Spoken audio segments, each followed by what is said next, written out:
Dans cette vidéo, je vais te dévoiler la stratégie que je te recommande de mettre en place si tu commences YouTube. C'est une stratégie en 5 étapes pour trouver ta thématique, bien démarrer ta chaîne et construire ta propre communauté. Je l'ai moi-même suivi sur ma chaîne en démarrant de 0, puis en atteignant les 1000, 10 000, puis 100 000 abonnés. Allez, on commence tout de suite, c'est parti.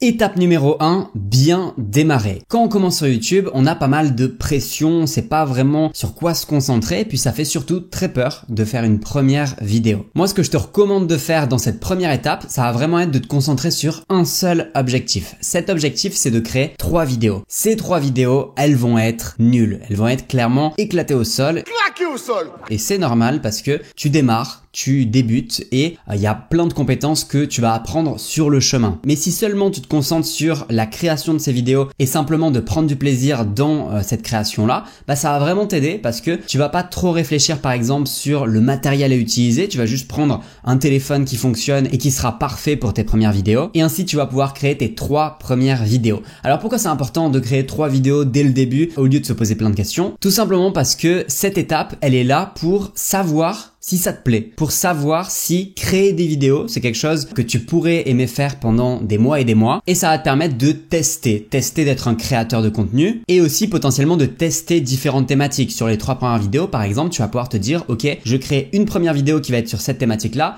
une seconde sur une autre thématique et puis une 3e vidéo sur une 3e thématique. Et toi-même, ça va te permettre de te rendre compte dans les vidéos ce que tu as le plus aimé faire, de quoi tu as aimé parler le plus. Pour te donner un exemple, avant de créer cette chaîne, j'avais créé un blog à l'époque qui parlait de relaxation parce que en fait, j'étais stressé dans le boulot que je faisais en tant qu'employé avant. Et du coup, je m'étais dit que cette thématique-là, ça serait parfait, ça m'intéressait vraiment beaucoup. Et en fin de compte, j'ai commencé à écrire des articles et compagnie et je me suis rendu compte qu'au bout de quelques semaines, j'aimais bien la thématique mais rien d'incroyable. C'était pas quelque chose dont j'avais envie de parler pendant des mois et des mois. Donc au final, j'ai arrêté et je suis parti sur une autre thématique. Mais vraiment, ça aide de commencer à créer du contenu au lieu de se dire dans sa tête, c'est sûr, cette thématique, elle va me convenir pour des mois et des mois, alors que peut-être que tu peux avoir un intérêt passager. Moi, c'était le cas, en fait, avec tout ce qui était relaxation. C'était surtout parce que j'étais stressé et le fait d'arrêter mon boulot pour commencer YouTube et être indépendant, ça a réglé les soucis et j'avais plus vraiment un intérêt pour cette thématique-là. Donc cette étape, elle est vraiment super importante. Et le but de cette étape, c'est vraiment pas d'essayer de gagner des abonnés, de faire plein de vues et compagnie. Vraiment, oublie les stats. Oublie les stats pendant cette première période parce que ça peut être destructeur de vraiment regarder les statistiques. Moi, je sais que encore aujourd'hui, alors pourtant que je crée des vidéos depuis un bon moment, quand je publie une vidéo, tu sais, dans le YouTube Studio, on te montre sur 10 les stats de ta dernière vidéo, comment elle a performé par rapport à tes autres 10 dernières vidéos. Et du coup, quand tu vois 1 sur 10, ça veut dire que ta dernière vidéo a surperformé et tu te sens trop fort. Et quand, malheureusement, ça fait du 9 sur 10 ou 10 sur 10, ça veut dire qu'elle a très mal performé, forcément tu te sens nul, tu te dis c'est moi le problème. Donc ça peut être super destructeur et parfois moi ça m'atteint encore aujourd'hui, donc j'ose pas imaginer pour la personne qui démarre YouTube de voir directement des stats comme ça et de voir que YouTube lui dit voilà, t'as pas bien performé, alors qu'au début tu sais pas si ce que tu fais c'est bien ou pas, et si YouTube te dit c'est super nul ce que t'as fait là, c'est pas du tout encourageant. Donc moi je te conseille vraiment de créer les vidéos en essayant d'enlever le plus de questionnements possible. Je sais que c'est pas facile, mais essaie juste d'avoir cet objectif en tête de je crée les vidéos, je les publie et je pense pas à qu'est-ce que vont penser mes proches, mes amis, les spectateurs. Je pense pas à est-ce que je suis légitime pour parler de ce sujet ou pas, c'est le fameux syndrome de l'imposteur, et pas non plus à est-ce que j'ai le bon matériel pour démarrer YouTube. Bien sûr, si t'as un téléphone, tu as déjà le bon matériel pour démarrer YouTube. Pareil pour tout ce qui est design de ta chaîne, t'as pas forcément besoin d'avoir déjà la super belle bannière et le super beau logo. Moi, je te conseille de passer ça assez vite en faisant une bannière très simple et si t'as besoin d'un logo, alors directement ta photo. Moi, je vais te montrer à l'écran le premier logo que j'avais pour ma chaîne ici et j'avais fait ça sur un site, ça m'avait pris vraiment 5-10 minutes maximum et directement j'avais créé des vidéos parce que ça vaut pas le coup de passer énormément de temps sur ton logo, ta bannière avant même d'avoir créé des vidéos. Parce que ce qu'il faut se rappeler, c'est que être youtubeur, être créateur de contenu, c'est faire des vidéos. C'est la grande majorité du temps passé à faire des vidéos. Donc cette première étape, ça te permet de voir si tu aimes faire ça ou pas. Et attention, pas si tu as été bon, parce que ça demande beaucoup plus de temps, bien entendu, ça va être des mois et des mois pour gagner toutes les compétences, mais si tu as aimé faire ça. Si après avoir créé 3 vidéos, tu n'as pas aimé du tout, tu sens que c'est pas pour toi, tu sens que, en fait, il y a rien qui te plaît dans le processus, alors next, tu peux passer à autre chose. au moins ça sortira de ton esprit cette idée de vouloir créer des vidéos parce que au moins tu l'auras testé et tu auras pu te rendre compte que peut-être c'est pas fait pour toi. Et si tu as aimé faire des vidéos, même si les vidéos étaient mauvaises, étaient nulles, c'est normal, alors on va pouvoir passer ensemble à la seconde étape. Étape numéro 2, passe-temps ou business. Alors maintenant que tu as créé quelques vidéos et que tu as aimé ça, il est temps de faire un choix très important pour ta chaîne. Est-ce que ta chaîne YouTube va être un passe-temps ou ce que j'appellerais moi un business? Alors qu'est-ce qu'un passe-temps? C'est tout simplement une chaîne où tu vas publier vraiment quand t'en as envie, donc souvent de temps en temps sans vraiment une régularité. C'est une chaîne où le nombre de vues, le nombre d'abonnés ne t'importe pas vraiment. Ça peut être une chaîne où par exemple tu peux filmer des week-ends entre amis, monter la vidéo et puis l'envoyer à tous tes amis. Peut-être que la vidéo va faire 20, 30 vues, mais toi tu t'en fous parce que c'était juste une vidéo de tes vacances par exemple avec eux et tu leur as montré cette vidéo et voilà, ça te suffit que juste tes proches l'aient vue. De l'autre côté, le business, ça va vraiment être une chaîne où tu vas essayer de créer une communauté autour de toi, une communauté qui va te suivre, qui va écouter les conseils que tu as donnés dans tes vidéos. Ça va être une chaîne pour partager au plus grand nombre et aussi pour en vivre, donc gagner de l'argent. Le but, c'est aussi de devenir un créateur et forcément ça passe aussi par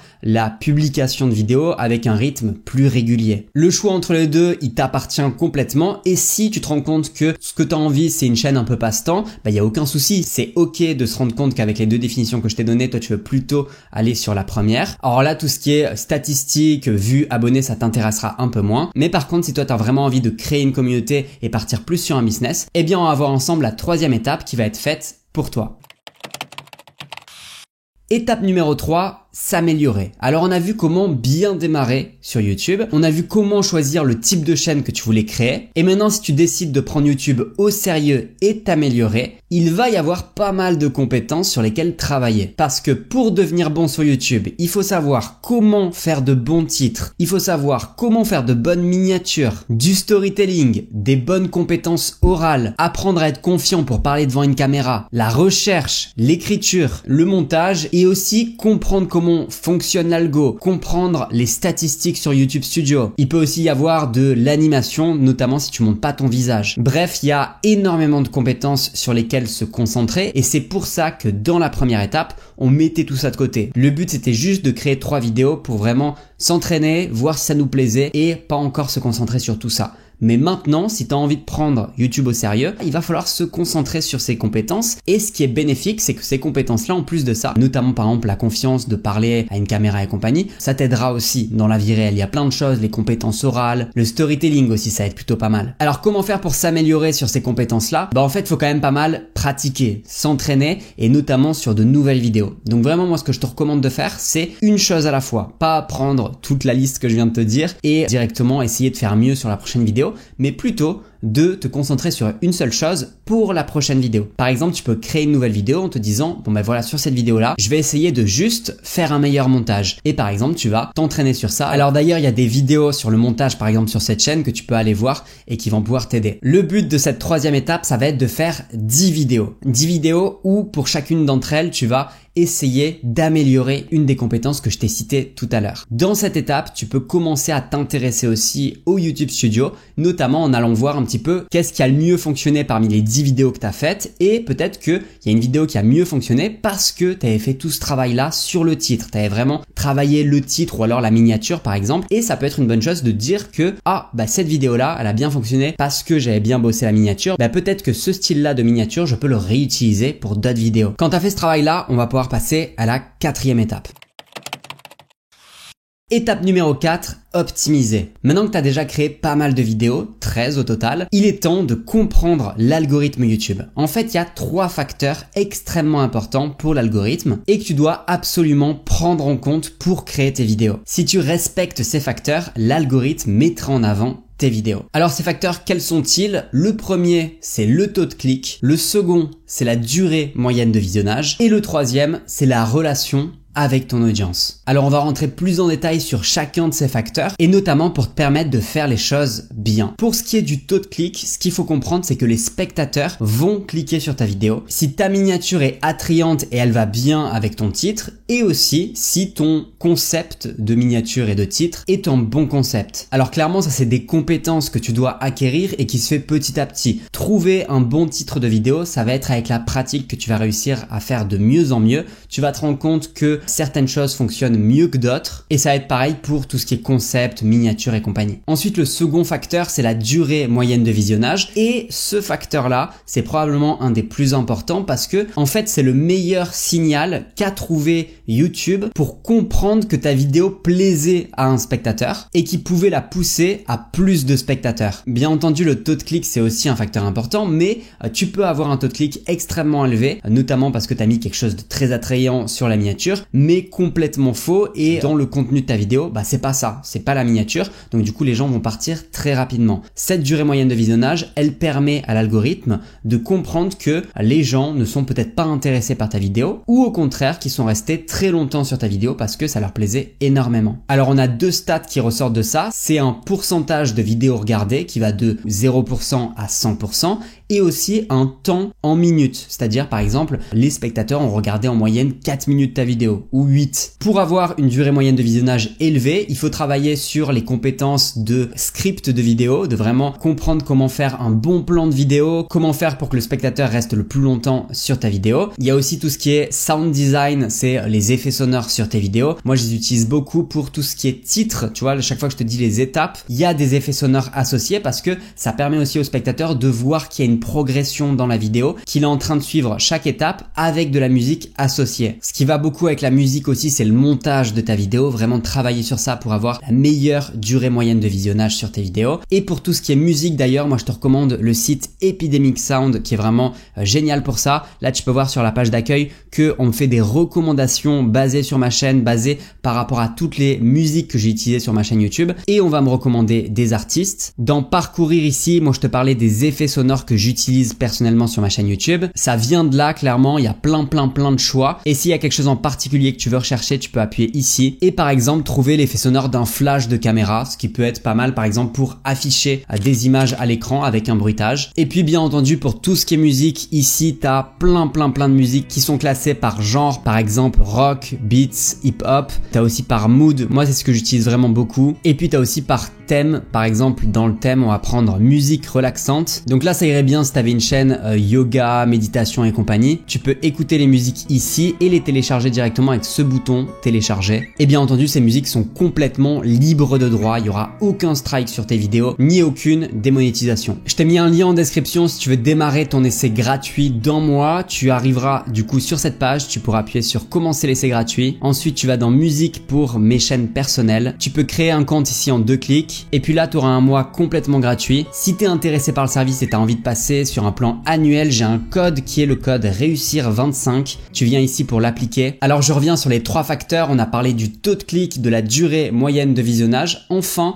t'as la relation avec ton audience qui est vraiment super importante, notamment parce qu'elle est prise en compte par l'algorithme YouTube via les likes, les commentaires, mais aussi les sondages. Alors je sais pas si tu as déjà vu ça sur ton application YouTube, sur par exemple ton téléphone, mais dès que tu visionnes une vidéo, parfois on va te mettre un petit sondage de 0 à 10. Tu vas pouvoir noter la vidéo et dire si tu l'as aimé ou pas, parce que même si tu l'as regardé, disons à 100%, donc tu as cliqué sur une vidéo, tu as regardé 100% de la vidéo, YouTube va quand même te dire est-ce que tu l'as aimé? Parce que d'accord, on a compris, tu l'avais regardé jusqu'au bout, mais est-ce qu'elle t'a vraiment plu? Et là, tu vas pouvoir répondre. Ces sondages, ils sont pris en compte et la réponse que tu donnes et que les spectateurs donnent aussi pour tes vidéos a un très fort impact sur l'algorithme. C'est pour ça que tu veux avoir la meilleure relation possible avec ton audience. D'ailleurs, il me semble que pour les sondages, c'est des petits emojis que tu vois, t'as 5 emojis avec de pas content à très content et il me semble que c'est pas une note de 0 à 10. Il y a aussi un petit bonus psychologique en plus, bien entendu, créer une bonne relation avec son audience, c'est augmenter les chances que l'algo recommande tes vidéos à plus de spectateurs, mais aussi que ta communauté clique sur tes vidéos plus par habitude, c'est ce petit truc psychologique dont je te parlais. Et si tu arrives à avoir des super fans, des gens vraiment qui adorent ton contenu,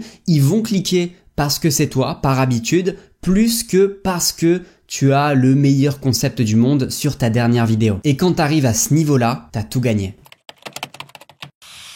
Étape numéro 5, se former. Alors tu l'as vu dans cette vidéo, il y a plein de compétences à apprendre pour pouvoir exceller sur YouTube et moi je te recommande fortement de vraiment continuer à regarder des vidéos sur ce sujet. T'en as plein sur cette chaîne YouTube et aussi de te former. Alors ça tombe bien, dans la description de cette vidéo, j'ai une formation complètement gratuite que tu peux suivre et qui va vraiment t'aider à réussir sur YouTube. Tu peux la recevoir gratuitement avec le premier lien en description et puis aussi tu peux continuer à te former sur la chaîne YouTube. Je te recommande d'ailleurs vivement de regarder cette vidéo qui t'explique comment créer ta chaîne YouTube et surtout les bons paramètres à cocher sur ta chaîne. Et moi je te dis à la semaine prochaine pour une nouvelle vidéo. Salut!